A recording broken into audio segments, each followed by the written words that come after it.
عمره ما شايل جروح لا يلوم اللي ذينوح أنا ودعت الحسين. فاتحة. بسم الله الرحمن الرحيم. الحمد لله رب العالمين الرحمن الرحيم مالك يوم الدين إياك نعبد وإياك نستعين اهدنا الصراط المستقيم صراط الذين أنعمت عليهم غير المغضوب عليهم ولا الضالين. أعوذ بالله السميع العليم من الشيطان الرجيم. بسم الله الرحمن الرحيم. الحمد لله رب العالمين والصلاة والسلام على أشرف الأنبياء والمرسلين خاتم النبيين رحمة للعالمين أبي القاسم محمد وآله الطيبين الطاهرين المعصومين المظلومين لا سيما بقية الله في الأرضين أرواحنا وأرواح العالمين لتراب مقدمه الفداء ولعنة الله على أعدائهم وغاصب حقوقهم وقاتليهم ومنكري فضائلهم أجمعين. أما بعد، قال الله سبحانه تبارك وتعالى وقوله الحق: أعوذ بالله من الشيطان الرجيم. قل هذه سبيلي أدعو إلى الله على بصيرة أنا ومن اتبعني. صلوات پڑھیں محمد و آل محمد. انوار بصیرت کلمات امام حسین کی روشنی میں اس عنوان کے تحت جس سلسلہ گفتگو کا آغاز ہوا تھا اس کے آج 7ویں مرحلے میں قرآن کریم کی سورہ مبارکہ یوسف کی 108ویں آیت، جس آیت میں ایک قرآنی معیار کو اور قرآنی مزاج کو اور اسلام کے بہت بڑے پیغام کو پیش کیا گیا ہے۔ اعلان پروردگار یہ ہے: قل اے پیغمبر یہ کہہ دیجئے ہذہ سبیلی، یہ میرا راستہ ہے، ادعو الی اللہ، میں اللہ کی طرف دعوت دینے والا ہوں، میں اللہ کی طرف بلانے والا ہوں۔ میرا مشن، میرا مقصد خالق کی طرف لوگوں کو دعوت دینا ہے، خالق کی طرف بلانا ہے، مخلوق کو اس کے خالق کا پتہ بتانا ہے، اس انسان کو اس کی اشرفیت کو باقی رکھنے کے لیے ہر طرح کی شرک سے محفوظ رکھ کر حقیقی معنی میں موحد بنا دینا ہے۔ اور اس کے لیے قرآن یہ اعلان کر رہا ہے کہ یہ ہمارا مشن، یہ ہمارا پیغام، یہ ہماری دعوت، یہ ہمارا بلانا علی بصیرۃ انا ومن اتبعنی، یہ ہم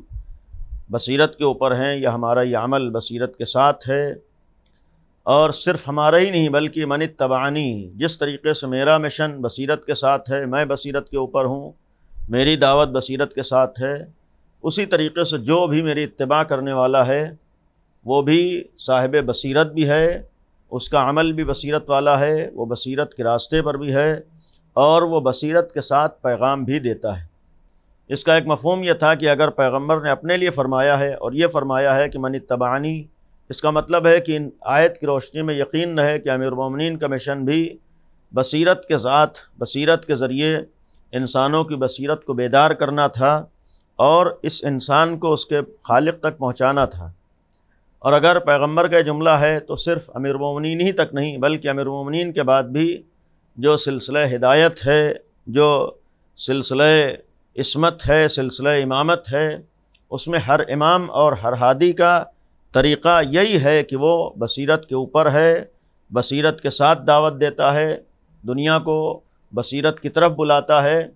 اور دنیا کو شعور و بصیرت کو بیدار کرنے کا پیغام دیتا ہے۔ یعنی اگر آج کربلا کا ذکر ہے، کربلا کا تذکرہ ہے، کربلا کی یاد ہے، اور ان حالات میں ہم یاد حسین منا رہے ہیں، معمولاً اکثر جگہوں پر آن لائن ہم ذکر سید الشہداء برپا کر رہے ہیں، بہت سے گھروں میں، اپنے گھروں میں مجالس عزا برپا ہیں۔ یہ خود اس بات کا پیغام ہے کہ چونکہ حسین ابن علی نے انسانیت کو اس کے شعور کو بیدار کرنے کے لیے اتنی بڑی قربانی دی تھی، اور اس شعور کو بیدار کرنے کے لیے امام حسین نے اپنے مشن کا آغاز پہلے ہی سے کیا ہے، بلکہ یہ کہا جائے کہ اس مشن کا آغاز تو جناب آدم سے ہوا تھا، لیکن حالات کے بدلنے کے ساتھ، باطل افراد کے سر اٹھانے کے ساتھ، یا حق کے راستے کو مٹانے کی کوششوں کے ساتھ، یا شیطان اور شیطان والوں کے حق کے راستے سے لوگوں کو منحرف کرنے کی کوششوں کے مقابلے میں اہل بیت کا جو مشن ہر دور میں رہا ہے،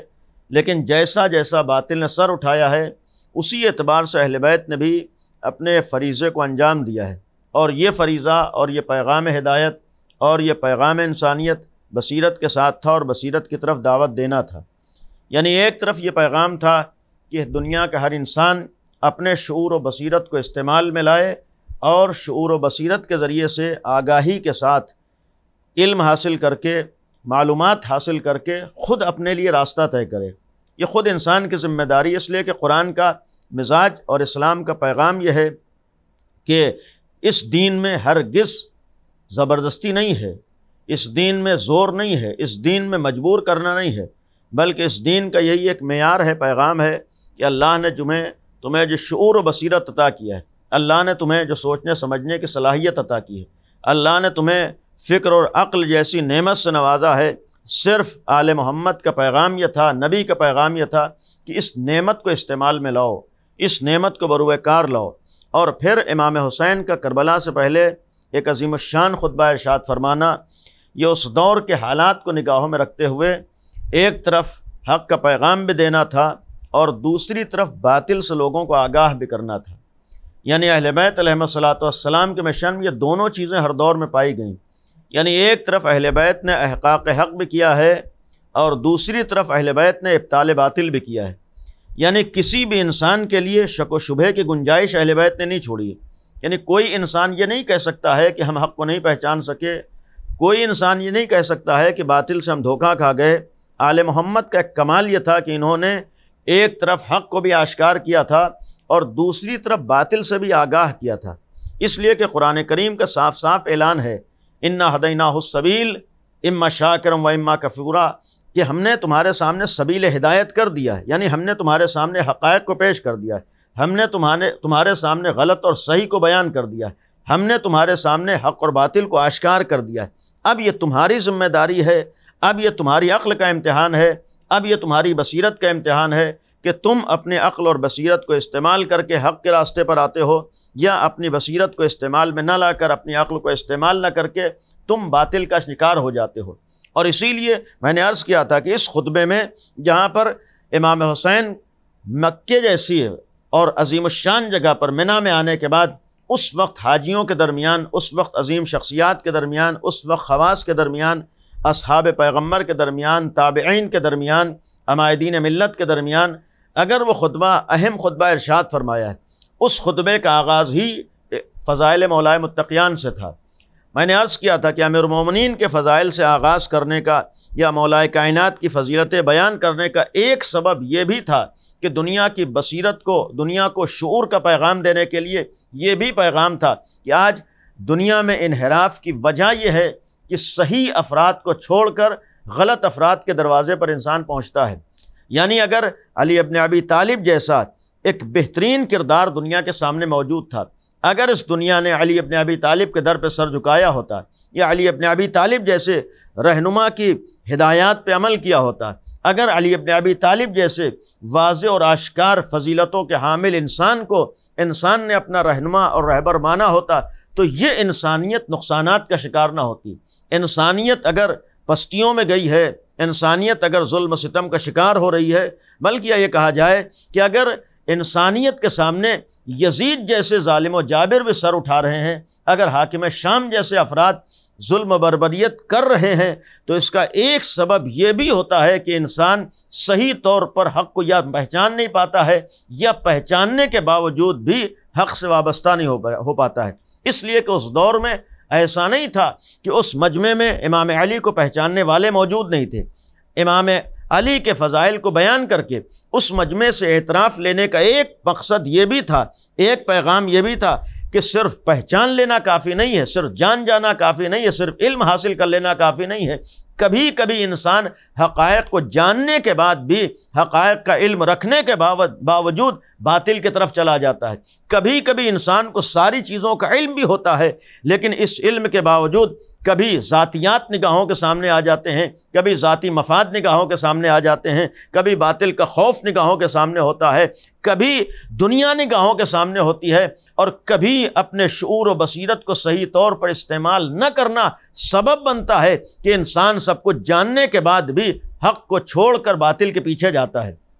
اب ظاہر سی بات ہے کہ جہاں پر انسان حق کو چھوڑ کر باطل کے پیچھے جا رہا ہو، وہاں پر یزید جیسے افراد سر اٹھاتے ہیں۔ اور اگر واقعہ کربلا کے بعد اہل بیت نے ہمارے سامنے عزائے امام حسین جیسا ایک سلسلہ قائم کیا ہے، آج ان حالات میں بھی اگر ذکر سید الشہداء ہم عمل انجام دے رہے ہیں تو ایک طرف اہل بیت کے اس پیغام پہ عمل بھی کر رہے ہیں، لیکن پیغام اہل بیت پر عمل کرنے کے ساتھ ساتھ ایک فریضہ اس دور میں ہمارا یہ بھی ہے کہ کلمات امام حسین کو نگاہوں میں رکھ کر، احادیث امام حسین کو نگاہوں میں رکھ کر، اس تاریخ کربلا کو نگاہوں میں رکھ کر اپنے زمانے میں بھی شعور و بصیرت کو استعمال میں لاتے ہوئے حق کو اس طریقے سے پہچانیں کہ ہم حق پر ثابت قدم رہیں، اور ہمارا عمل ایسا ہو کہ ہمارے کسی بھی عمل کی وجہ سے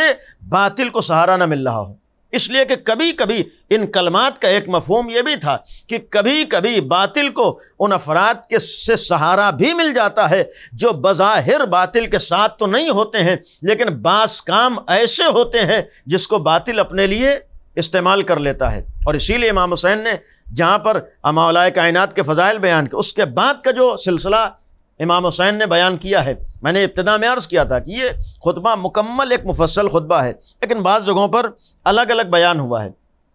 بعض جگہوں پر صرف امیر المومنین کے سلسلے میں جو فضائل ہیں وہ خطبہ الگ ہے، اور اس کے بعد جو آج سے بیان ہوگا بعض جگہوں پر یہ خطبہ الگ بیان ہوا، لیکن بہت سی کتابوں میں یہ دونوں خطبے ایک ساتھ بیان ہوئے ہیں۔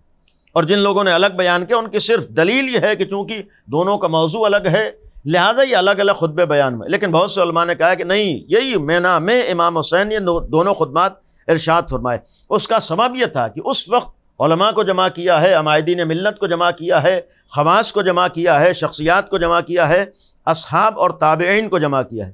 مولا کائنات کے فضائل کو بیان کرنے کے بعد اس دوسرے حصے میں امام حسین نے اس وقت موجود علماء کی ذمہ داریوں کو بھی بیان کیا ہے، اس وقت شخصیات کی ذمہ داریوں کو بیان کیا ہے، اور صرف ذمہ داریوں کو نہیں بیان کیا ہے بلکہ ان کے کوتاہیوں کے نقصانات کی جانب بھی امام حسین نے اشارہ کیا ہے۔ وہ دور امام حسین کا دور ہے، وہ دور آل محمد کا زمانہ ہے، وہ دور پیغمبر کے جانے کے بعد امیر المومنین دنیا سے رخصت ہو چکے اس کے بعد کا زمانہ ہے۔ امام حسین اس وقت موجود علماء کے سامنے ان کی ذمہ داریوں کو بیان کرتے ہیں، ان کے فرائض کو بیان کرتے ہیں، اور ذمہ داریوں اور فرائض کو بیان کرنے کے ساتھ ساتھ ان کی کوتاہیوں کے نقصانات کی جانب بھی اشارہ کرتے ہیں۔ اس دور میں امام حسین کا یہ کلمات ارشاد فرمانا یا یہ خطبہ ارشاد فرمانا صرف اس دور کے مخاطبین کے لیے نہیں تھا،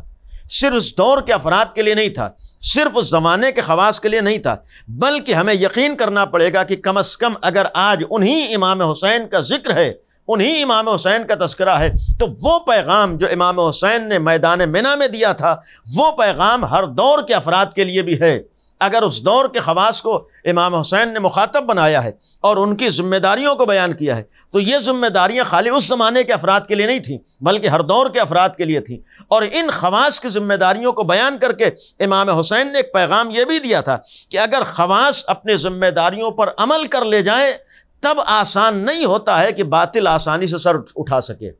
آسان نہیں ہوتا ہے کہ حق تنہا رہ جائے۔ امام حسین کے جملات دلیل تھے کہ اگر خواص نے، اگر افراد نے، اگر عمائدین ملت نے اپنی ذمہ داریوں کو پہچانا ہوتا اور اپنی ذمہ داریوں پہ عمل کیا ہوتا تو ناممکن تھا کہ علی جیسا ایک صاحب فضیلت و صاحب کمال تنہا رہ جائے، ناممکن تھا کہ علی جیسی ایک ذات جس کے اعتراف، جس کے فضائل کا اعتراف اس وقت موجود مجمع کر رہا ہے، جس کی فضیلتوں کا اعتراف اس وقت موجود افراد کر رہے ہیں، امام حسین نے پیغام دیا کہ اگر ایسی شخصیت تنہا رہ گئی، اگر ایسے علی کے حق کو چھین لیا گیا، اس کا ایک سبب یہ بھی تھا کہ اس دور کی اہم شخصیات نے اپنے فریضے پہ عمل نہیں کیا۔ یعنی ایک پیغام یہ بھی تھا کہ اگر شخصیات اپنے فریضے پر عمل نہ کریں تو علی کا حق بھی چھینا جا سکتا ہے، اور اگر شخصیات اپنے فریضے پر عمل نہ کریں تو نواس نبی قتل بھی کیا جا سکتا ہے۔ یعنی اگر اتنا دردناک واقعہ، اتنا سخت مرحلہ پیش آ سکتا ہے تو ہمیں اس بات کا یقین کرنا پڑے گا کہ اگر ہمارے دور میں بھی جس کی جو ذمہ داری ہے اگر ان ذمہ داریوں کو نہ نبھایا جا رہا ہو تو ہمارے زمانے کے اعتبار سے سختیاں بھی سامنے آ سکتی ہیں، ہمارے زمانے کے اعتبار سے دشواریاں بھی سامنے آ سکتی ہیں، ہمارے زمانے کے اعتبار سے پریشانیاں بھی سامنے آ سکتی ہیں۔ جہاں سے امام حسین نے جملات ارشاد فرمائے ہیں، دوسرے مرحلے میں آنے کے بعد اب یہاں سے امام فرماتے ہیں، صلوات پڑھیں محمد و آل محمد۔ اس دوسرے مرحلے پر پہنچ کر فرماتے ہیں اعتبروا ایھا الناس بما وعظ اللہ بہ اولیاءہ من سوء ثنائہ علی الاحبار اذ یقول۔ آیات کو پیش کیا ہے کہ اے لوگو، خدا نے علماء یہود کی مذمت کی شکل میں جو نصیحت اپنے اولیاء اور اپنے چاہنے والوں اور اپنے خواص کو کی ہے اس سے تم عبرت حاصل کرو۔ امام حسین فرماتے ہیں کہ اللہ نے جو علماء یہود کے سلسلے میں آیات نازل کی ہیں ان آیات کو نگاہوں میں رکھ کر اپنے لیے تم راستہ تلاش کرو، اپنے لیے تم عبرت تلاش کرو، اپنے لیے عبرت حاصل کرو، اس لیے کہ خداوند عالم کا اعلان ہے، خداوند لولا ینہاہم الربانیون والاحبار عن قولہم الاسم، کہ آخر انہیں اللہ والے اور علماء اور ان کے جھوٹ بولنے اور حرام کھانے سے منع کیوں نہیں کرتے۔ یعنی قرآن کی آیت ہے کہ علماء یہود کو قرآن مخاطب بنا رہا ہے کہ یہ علماء یہود جن کی ذمہ داریاں ہیں کہ امت کو انحرافات سے بچائیں، قرآن اعتراض یہ کر رہا ہے کہ یہ علماء یہود اپنی ذمہ داریوں پہ عمل کیوں کرتے؟ یہ علماء یہود عوام کو، افراد کو، امت کو گناہوں سے کیوں نہیں بچاتے ہیں؟ امام حسین کیا فرما رہے ہیں کہ آج امت کی ذمہ داری ہے، آج خواص کی ذمہ داری ہے ان آیات کو نگاہوں میں رکھ کر اپنے لیے عبرت حاصل کریں۔ یعنی اگر قرآن نے علماء یہود کی مذمت اس لیے کی ہے کہ وہ اپنی امت کی رہنمائی کیوں نہیں کرتے ہیں، امام حسین فرماتے ہیں کہ آج کے دور کے بھی ذمہ داران کی ذمہ داری یہ بھی ہے کہ اپنی امت کو صحیح راستہ کیوں نہیں دکھاتے ہیں۔ اور اس کے بعد فرمایا کہ کہا بنی اسرائیل میں سے کفر اختیار کرنے والوں پر قرآن کی آیت ہے کہ لعنت کی جا چکی ہے، وقال لعن الذین کفروا من بنی اسرائیل۔ اس کے بعد فرماتے ہیں کانوا لا یتناہون عن منکر فعلوہ لبئس ما کانوا یعملون، چونکہ ان کا معاملہ یہ تھا کہ وہ لوگ برائیوں کو انجام دیتے ہوئے دیکھ کر خاموش رہ جاتے تھے۔ یعنی امام حسین فرما رہے ہیں قرآن یہ کہہ رہا ہے کہ علماء یہود کی مذمت کا ایک سبب قرآن کی نگاہ میں یہ ہے کہ علماء یہود اپنے سماج میں برائیوں کو دیکھ کر خاموشی اختیار کرتے۔ امام حسین کیا فرما رہے ہیں؟ ان علماء یہود کی مذمت سے تم عبرت لو۔ اس کے بعد دوسرا مرحلہ خود امام فرماتے ہیں کہ رغبتاً فیما کانوا، یعنی یہ کہنے کے بعد کہ علماء یہود، البتہ قرآن میں متعدد جگہوں پر علماء یہود کا تذکرہ ہے، صرف 2-3 مورد امام حسین نے بیان فرمایا، ورنہ قرآن میں متعدد جگہوں پر بطور عبرت، بطور پیغام علماء یہود کو بیان کیا گیا ہے، ان کی مذمت کو بیان کیا گیا ہے، اور جہاں جہاں ان کی مذمت کی گئی اس کے اسباب کو بھی بیان کیا گیا ہے۔ یعنی اپنی امت کے مقابلے میں فریضے کو انجام نہ دینا، اپنی امت کو انحرافات سے نہ روکنا، اپنی امت کی غلطیوں کی جانب متوجہ نہ کرنا، یا اس سے بڑھ کر بسا اوقات اپنے مفاد کی وجہ سے، اپنے ذاتی اغراض کی وجہ سے سکوت اختیار کر لینا۔ یہ قرآن کریم کہہ رہا ہے کہ یہ حال علماء یہود کا تھا، اور علماء یہود اس وجہ سے قرآن کی نگاہ میں لائق مذمت ہیں۔ امام حسین فرماتے ہیں کہ ان علماء یہود سے تم عبرت لو، یعنی جس بنیاد پر ان کی مذمت ہوئی ہے کہیں ایسا نہ ہو کہ تمہارے ذریعے سے وہی عمل انجام پا رہا ہو۔ اور اس کے بعد امام فرماتے ہیں کہ رغبتاً فیما کانوا ینالون منہم ورہبتاً مما یحذرون، کہ در حقیقت اللہ تعالیٰ نے اس لیے انہیں برا کہا ہے۔ امام فرماتے ہیں اس لیے ان افراد کی مذمت کی ہے، برا قرار دیا ہے کہ وہ اپنی آنکھوں سے یہ دیکھنے کے باوجود کہ ظالم کلم کلا برائیوں کو پھیلا رہے ہیں، ان ظالموں کو اس عمل سے باز نہیں رکھتے ہیں۔ یعنی امام حسین فرما رہے ہیں کہ علماء یہود کی مذمت کا اس وقت کے موجود علماء کو یہ پیغام دے رہے ہیں، اس وقت کے ذمہ داران کو یہ پیغام دے رہے ہیں۔ امام حسین کا مخاطب اس وقت موجود عمائدین ملت ہیں، سرکردہ افراد ہیں، اہم شخصیات ہیں۔ امام فرماتے ہیں کہ علماء یہود کی برائی کی ایک وجہ یہ تھی کہ وہ لوگ ظالمین کو ظلم کرتے ہوئے دیکھتے تھے، لیکن بعض وجوہات کی بنیاد پر خاموشی اختیار کر لیتے تھے، اور وہ وجوہات کیا اسے بھی امام نے فرمایا ہے کہ ان ظالموں کو اس عمل سے باز رکھنے کی کوشش نہیں کرتے تھے۔ نگاہوں سے دیکھ رہے ہیں ظلم ہو رہا ہے، نگاہوں سے دیکھ رہے ہیں کہ کمزوروں کو دبایا جا رہا ہے، نگاہوں سے دیکھ رہے ہیں کہ بہت سے افراد مظلوم واقع ہو رہے ہیں، لیکن وہ خاموشی اختیار کرتے ہیں۔ امام نے فرمایا کیونکہ یہ عجیب و غریب مرحلہ اس وقت امام حسین نے فرمایا تھا ان علماء یہود کی مذمت اور برائی کی قرآن کی نگاہ میں وجہ یہ تھی، اس لیے وہ لوگ نہیں روکتے تھے کیونکہ انہیں ان ظالموں کی طرف سے ملنے والے فائدے کے بند ہو جانے کا خوف تھا۔ یعنی امام حسین فرما رہے کہ اس وقت علماء یہود کے ظالمین کے خلاف کھڑے نہ ہونا، مظلوموں کا ساتھ نہ دینے کا ایک سبب یہ تھا کہ ظالمین سے جو انہیں مال و منال مل رہا تھا اس کے ہاتھوں سے جانے کا خوف تھا۔ جو تھیلیاں مل رہی تھیں، جو دولت آ رہی تھی، جو فائدے ہو رہے تھے، یہ خطرہ تھا ہمارا یہ فائدہ بند ہو جائے گا،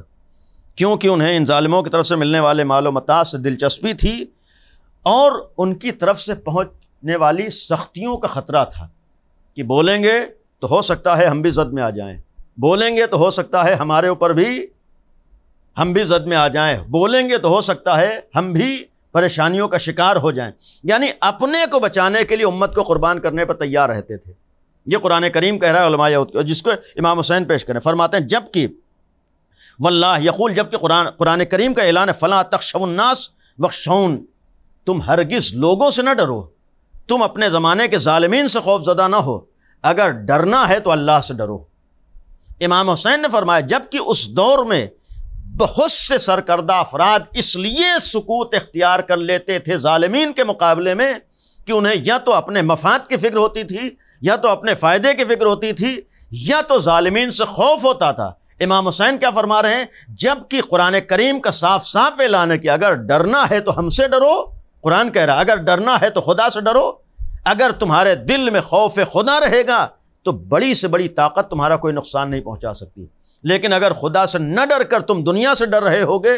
تو سب سے ڈرتے رہو گے اور ٹھوکریں کھاتے رہو گے۔ ایک صلوات پڑھ دیں محمد و آل محمد۔ اور اس کے بعد بھی وقال المؤمنون والمؤمنات بعضهم اولیاء بعض، جبکہ مومنین آپس میں ایک دوسرے سے ولی ہے، ایک دوسرے کے دوست ہیں، ایک دوسرے کے ساتھی ہیں، ایک دوسرے کی فکر ہونا چاہیے۔ یعنی اس کا ایک مفہوم یہ تھا کہ خالی اپنا خیال نہ ہو، خالی اپنی فکر نہ ہو، خالی اپنے کو بچانے کی تمنا نہ ہو، صرف یہ نہ ہو کہ ہم محفوظ رہیں، ہمارے گھر والے محفوظ رہیں، ہمارے خاندان والے محفوظ رہیں۔ امام حسین کیا فرماتے ہیں؟ مزاج تو یہ ہو، انداز یہ ہو، طریقہ تو یہ ہو کہ جس طریقے سے اپنی فکر ہے ویسی ہر مومن کی فکر ہو، جیسے اپنا خیال ہے ویسی دوسروں کا خیال ہو۔ اس لیے کہ مومنین آپس میں ایک دوسرے کے ساتھی ہیں، ایک دوسرے کے دوست ہیں، ایک دوسرے کے ولی ہیں۔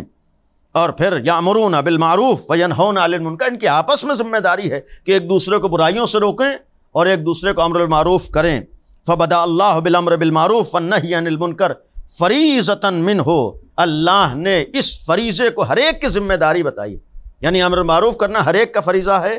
اچھائیوں کا حکم دینا ہر ایک کی ذمہ داری ہے، اور برائیوں سے روکنا بھی ہر ایک کی ذمہ داری ہے۔ اور اگر یہ ہمیں یقین ہے کہ ظلم برا ہے تو امام حسین فرماتے ہیں ظلم سے روکنے کی کوشش کرنا ہر ایک کی ذمہ داری ہے۔ اگر ناانصافی بری ہے تو ناانصافی کے خلاف آواز اٹھانا ہر ایک کی ذمہ داری ہے۔ اگر کمزوروں کو دبانا غلط ہے تو کمزوروں کا دفاع کرنا یہ ہر ایک کی ذمہ داری ہے۔ یہ امام حسین بیان فرما رہے ہیں۔ اس دور کے حالات یہی تھے، اس دور کی صورتحال یہی تھی۔ آج امام حسین کا اس دور میں ہمارے لیے پیغام کہ امر المعروف کا فریضہ لعلمہ بانہا اذا ادعیت وقیمت استقامت الفرائض کلہا، اس لیے کہ اگر یہ فریضہ انجام دیا جاتا رہے تب اللہ کے فرائض مضبوط ہو پاتے ہیں، تب دین خدا دنیا تک پہنچ پاتا ہے، تب اللہ کا پیغام دنیا تک پہنچ پاتا ہے۔ یعنی امر المعروف اور نہی عن المنکر جیسے اہم فریضے کو چھوڑ کر دین الہی ثابت نہیں رہ پاتا ہے، دین الہی کا پیغام آسانی سے نہیں پہنچ پاتا ہے، دین الہی کا میسج دوسروں تک نہیں پہنچ سکتا ہے۔ امام فرما رہے یہ فریضہ ہے جس کی ادائیگی ہو، اس فریضے کے اوپر عمل ہو۔ اس آیہ کریمہ مومنین کے صفات بیان، پھر فرماتے ہیں اس آیہ کریمہ مومنین کے صفات بیان کرتے ہوئے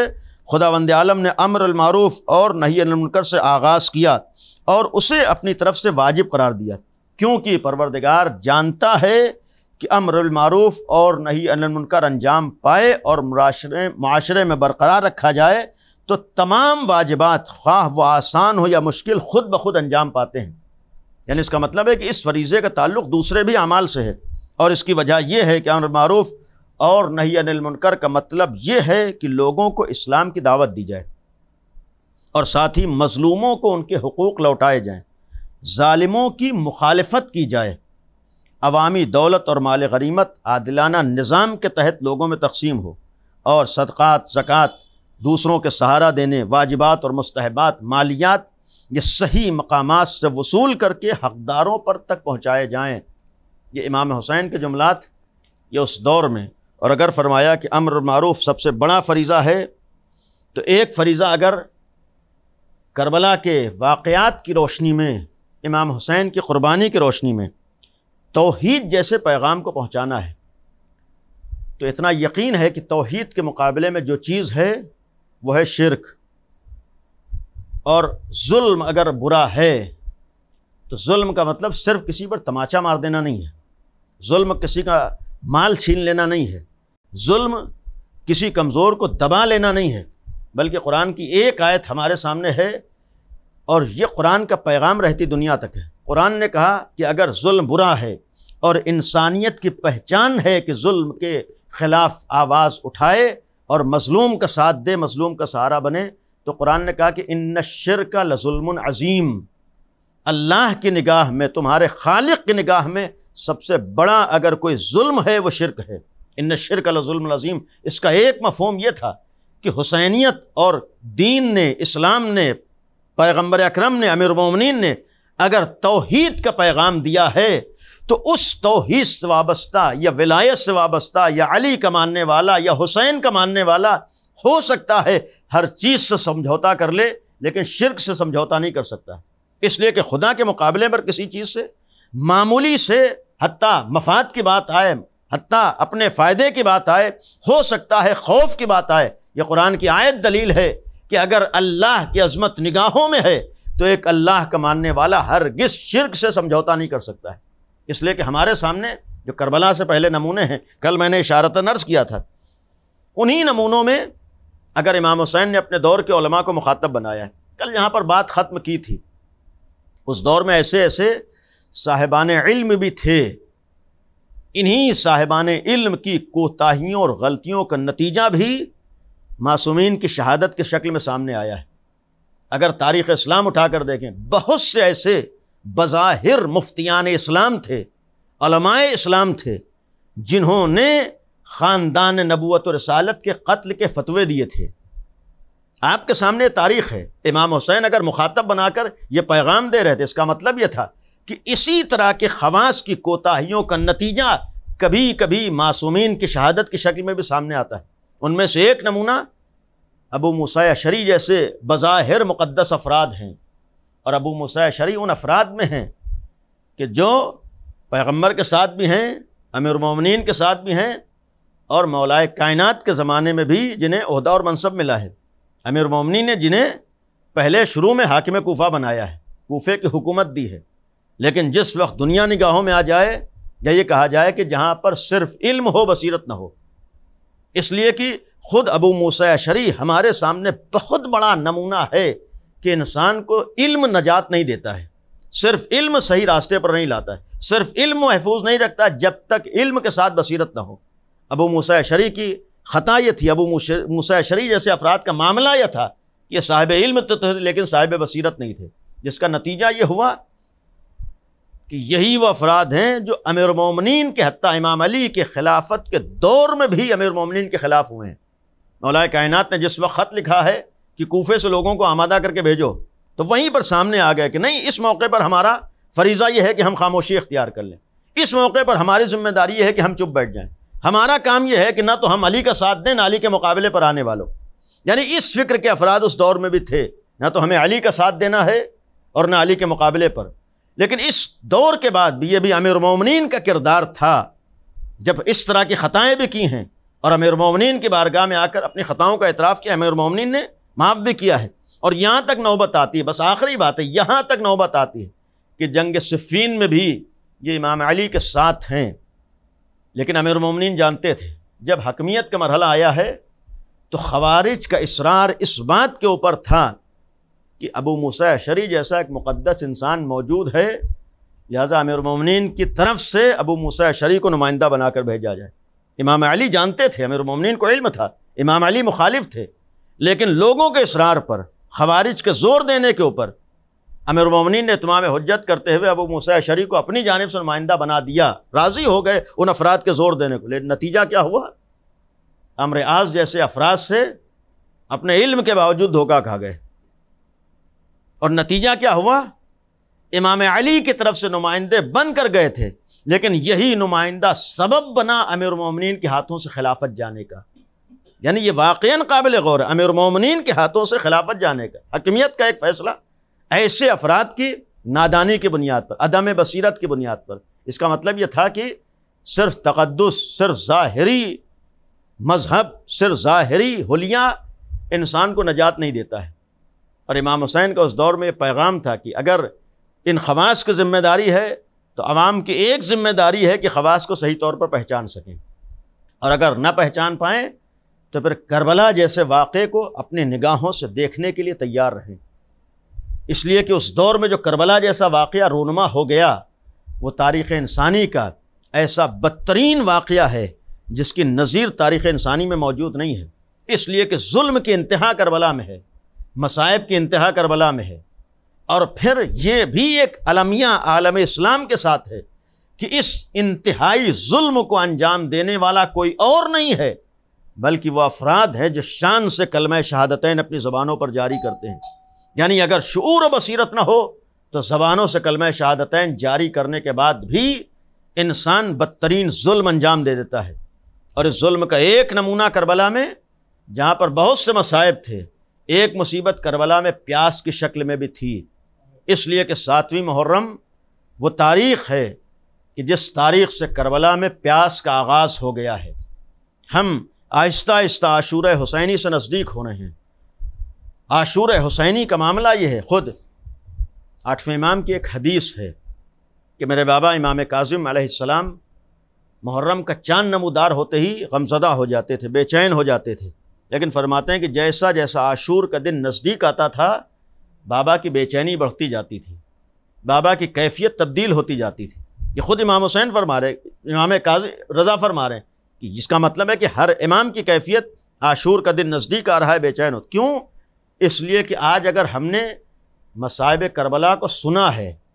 اور سن کر جیسا جیسا عاشور سے نزدیک ہوتے ہیں تو ہماری بے چینی بڑھتی ہے، لیکن جو اپنے نگاہوں سے مصائب کربلا کو دیکھ رہا ہو اس کی کیفیت کیا ہوتی ہوگی۔ اور اس وقت بیٹھ کر ہم یہ تصور کریں کہ جب ہم ان حالات میں امام حسین کا غم دل کھول کر نہیں منا پا رہے، ہم ان حالات میں امام حسین کا ذکر جس طریقے سے کرتے تھے اس طریقے سے نہیں کر پا رہے ہیں، ایک طرف امام حسین کے غم کا اثر ہے، احساس ہے، دوسری طرف ان حالات میں دل کھول کر غم نہ منا پانے کا بھی افسوس ہے۔ اس لیے کہ اس وقت تمام دنیا میں اہل بیت کے چاہنے والوں کی کیفیت کیا ہے، آل محمد کے ماننے والوں کی عالم کیا ہے۔ یعنی ایک طرف غم امام حسین ہے، اپنے گھروں میں غم منایا جا رہا ہے، لیکن جس طریقے سے غم مناتے تھے وہ نہیں منا پا رہے، اس کا بھی احساس ہے۔ ذرا سوچیں جب ہماری اور آپ کی کیفیت یہ ہے تو جو غیبت کے پردے میں موجود امام ہے اس کے دل کا عالم کیا ہوتا ہوگا۔ آج جب یہ احساس ہو جاتا ہے کہ مثلا 7ویں محرم آ گئی، یہ احساس ہو جاتا ہے کہ 7ویں محرم سے کربلا میں پانی بند ہو گیا ہے، ہم سن کے تصور کر کے بے چین ہو جاتے ہیں، لیکن جو امام اس وقت پردے غیب میں موجود ہے وہ کربلا کے منظر نگاہوں سے دیکھ رہا ہے۔ آج خالی ہم محسوس کر سکتے ہیں کہ خیموں سے التش التش صدائیں بلند ہونا شروع ہو چکی ہیں، یہ ہم صرف محسوس کر رہے ہیں، لیکن امام وہ ہے جو اپنے کانوں سے ان آوازوں کو سن رہا ہے۔ امام کے سامنے وہ مناظر ہیں کہ 7ویں محرم سے خیام حسینی سے التش التش کی صدائیں بلند ہو رہی ہیں۔ جب آج یہ عالم ہے، آج ہم سوچ کے تڑپ رہے ہیں، ذرا سوچئے جو کربلا میں باپ موجود ہے اور اپنے بچوں کو پیاس سے جاں بلب دیکھ رہا ہے، اس کے دل کا عالم کیا ہے۔ ان ماؤں کے دلوں سے پوچھیں جن کی نگاہوں کے سامنے چھوٹے چھوٹے بچے پیاس سے تڑپ رہے ہیں، ان کے ماؤں کے دل کا عالم کیا ہوگا۔ اس لیے کہ انسان خود پیاسا ہو تو اسے اپنی پیاس برداشت کر لینا قابل برداشت ہوتا ہے، لیکن ایک ماں کے سامنے، ایک باپ کے سامنے اگر بچے پیاسے ہوں تو ماں باپ کے لیے بچوں کی پیاس قابل برداشت نہیں ہوتی ہے۔ سخت سے سخت امتحان کیوں نہ دینا پڑے، ماں باپ اپنے بچوں کے پیاس کو بجھانے کے لیے امتحانات دے دیتے ہیں۔ سوچئے کربلا میں کتنا سخت امتحان امام حسین کے سامنے آیا، جناب رباب کے سامنے کتنی سخت منزل ہے، اس کربلا میں موجود بیویوں کے سامنے کتنا سخت امتحان ہے کہ نگاہوں کے سامنے چھوٹے چھوٹے بچے پیاس سے تڑپ رہے ہیں، پیاس سے جاں بلب ہیں۔ اور یہ ایک ایسی مصیبت ہے، یہ پیاس ایک ایسا مرحلہ ہے کہ جس کے لیے خود امام حسین نے جہاں پر اپنوں کو پیغام دیا تھا، اپنوں کو پکارا تھا، کربلا میں امتحانات سے گزرے ہیں، امام حسین کربلا میں سخت منزلوں سے گزرے ہیں، لیکن جس مصیبت کو امام نے اپنے چاہنے والوں کو یاد دلایا ہے، جس مصیبت کے لیے امام نے پیغام دیا ہے، یہی تو تھا شیعتی مہما شربتم ماء عذب فاذکرونی، اے شیعو جب بھی تم ٹھنڈا پانی پینا، اے چاہنے والو جب بھی آب گوارا تم پینا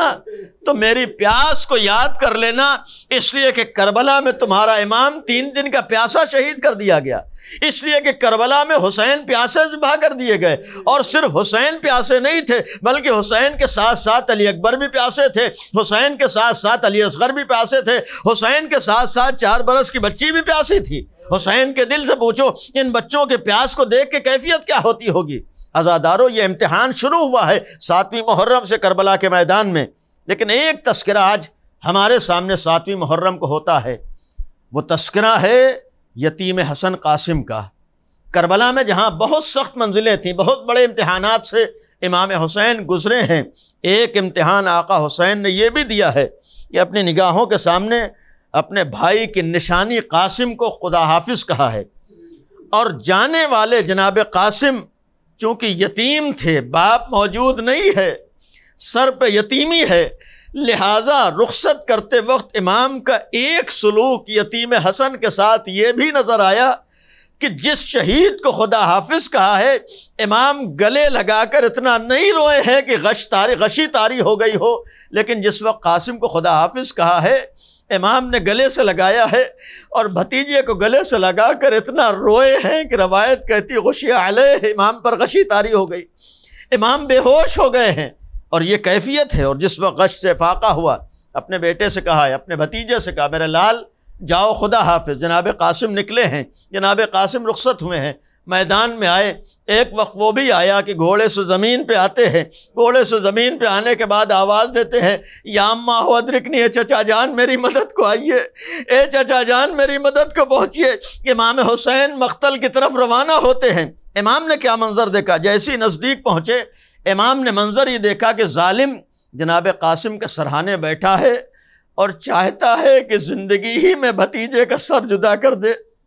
ذرا سوچئے، ایک امام یہ منظر دیکھ رہا ہو، چچا یہ منظر دیکھ رہا ہو، آقا کے سامنے یہ منظر آیا ہے کہ ظالم بھتیجے کا سر جدا کرنا چاہتا ہے۔ امام نے ایک شیرانہ حملہ کیا ہے، جیسے اس ظالم پر شیرانہ حملہ کیا ہے، اس نے اپنے دونوں ہاتھوں کو اٹھا دیا، اس کے دونوں ہاتھ قلم ہو گئے، ہاتھ کا قلم ہونا تھا۔ اس نے اپنے ساتھیوں کو مدد کے لیے پکارا ہے، اپنے فوجیوں کو مدد کے لیے آواز دی ہے، اپنے ساتھیوں کا مدد کے لیے پکارنا تھا کہ ادھر سے فوجیں اس کے مدد کے لیے دوڑی ہے، درمیان میں جناب قاسم تھے۔ ذرا سوچو، فوجیں دوڑ کے آتی ہیں، گھوڑے ہیں، رہوار ہے، اور زندگی ہی میں جناب قاسم کے جسم نازنین پر گھوڑے کی ٹاپیں پڑ رہی ہے، اور جیسی جیسی گھوڑے کی ٹاپ پڑتی تھی یتیم حسن بے چین ہو جاتا تھا، کبھی یہ کہتا تھا چچا میری مدد کرو، اور کبھی کہتا تھا یا اماں ادرکنی، اے اماں ہماری مدد کو دوڑو۔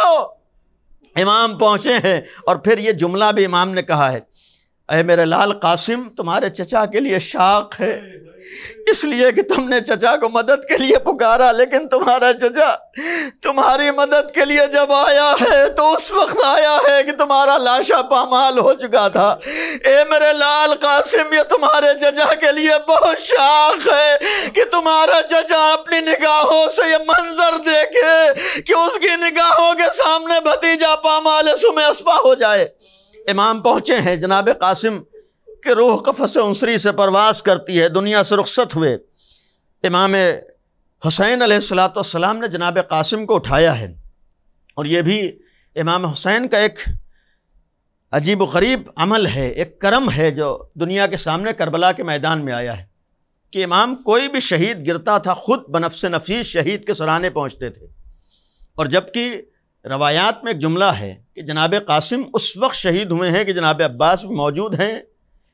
جناب علی اکبر بھی موجود ہے، لیکن روایت لکھتی ہے کہ جناب امام حسین نے خود جناب قاسم کو اٹھایا ہے، اپنے سینے سے لگایا ہے، اور آقا سینے سے لگا کے لے کے چلے ہیں۔ اب یہاں پر تاریخ کا ایک جملہ ہے کہ جس وقت مولا حسین جناب قاسم کو سینے سے لگا کر لے کر چلے ہیں، راوی یہ کہتا ہے کہ جس وقت مولا نے سوار کیا تھا تو جناب قاسم اتنے چھوٹے تھے کہ آقا نے خود اٹھا کے سوار کیا تھا، اور پھر جب واپس لے کر آ رہے ہیں تو سینے سے لگا رہے ہیں لیکن پیر زمین پہ خط دیتے جاتے ہیں۔ اتنی دیر میں ماجرا کیا ہوا کہ جو اتنا کمسن بچہ تھا، جو اتنا کمسن جوان تھا، کہ جب اسے سوار کیا ہے تو آغوش میں اٹھا کے سوار کیا ہے، لیکن جب مولا لے کر آ رہے ہیں تو اب زمین پہ پیر خط دیتے جاتے ہیں۔ عزاداروں، سبب یہ تھا کہ اس جسم نازنی پر اتنی گھوڑوں کی ٹاپیں پڑی تھی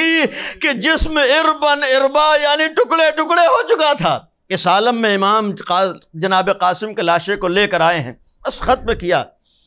عاشور سے ہم نزدیک ہو رہے ہیں، ہماری تمنا بھی ہے، دعا بھی ہے کہ اللہ ہماری آنکھوں کو اس لائق بنا دے کہ اس سے غم حسین میں آنسو آ سکے۔ یہ منظر جو امام حسین مقتل سے جناب قاسم کے لاشے کو خیمے تک لائے ہیں، تاریخ کا جملہ یہ ہے کہ ظالم کہتا ہے کہ میں نے جس وقت جناب قاسم کو دیکھا ہے تو جناب قاسم کو دیکھ کے لگ رہا تھا کہ 14ویں کا چاند ہے۔ روایت کا جملہ ہے کہ مثل 14ویں چاند کے معلوم ہو رہے تھے۔